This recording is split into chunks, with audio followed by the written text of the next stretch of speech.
Quand on met les pieds dans la basilique, on est vraiment là, touché par toute sa splendeur et son architecture en élévation.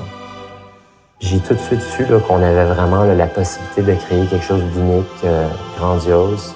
C'était quand même excitant.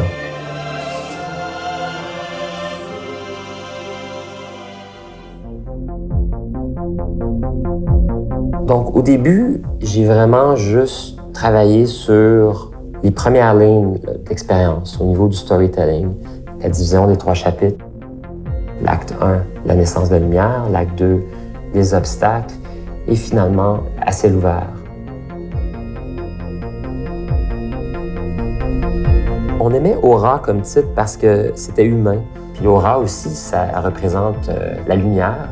Puis notre outil principal, c'est justement la lumière.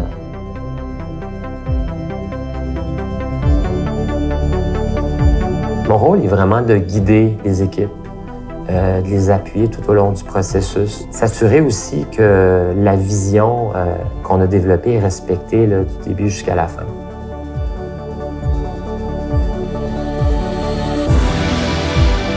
Au niveau musical, on a vraiment été beaucoup inspiré par les ensembles, les symphonies, là, les grands compositeurs classiques.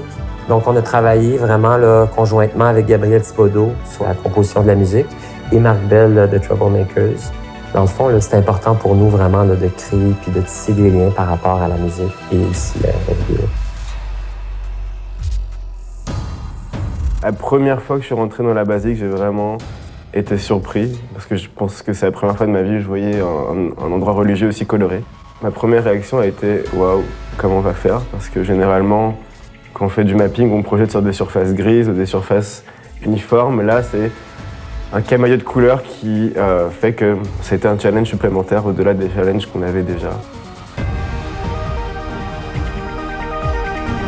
On a commencé la conception à partir d'un document que Tariq avait présenté au client. Donc moi j'ai pris ça et puis pendant un mois j'ai développé une direction artistique et une histoire. Et après progressivement mon rôle là-dedans a été de réaliser les différents aspects et de coordonner les différents départements en fait, du projet de la basilique, toujours avec la collaboration de Tariq.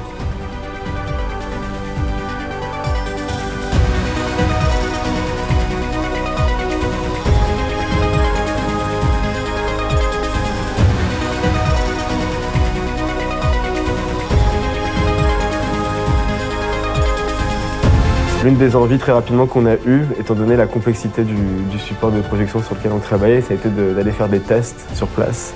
Et ce qui nous a permis en fait d'éviter pas mal de problèmes par la suite, parce que comme on pouvait tester rapidement du contenu sur place, on pouvait voir ce qui fonctionnait ou ce qui ne fonctionnait pas, de façon assez quasiment hebdomadaire en fait. On a eu un premier score en fait en MIDI, donc c'est que des instruments virtuels. Et quand on est arrivé à Radio-Canada, je me souviens qu'avec Tariq, on s'est regardé, on était vraiment super émus parce que là, c'est là où tout ce qu'on avait imaginé avec Gabriel et Marc de Troublemakers prenait vie devant nous. Et c'était vraiment un moment super magique.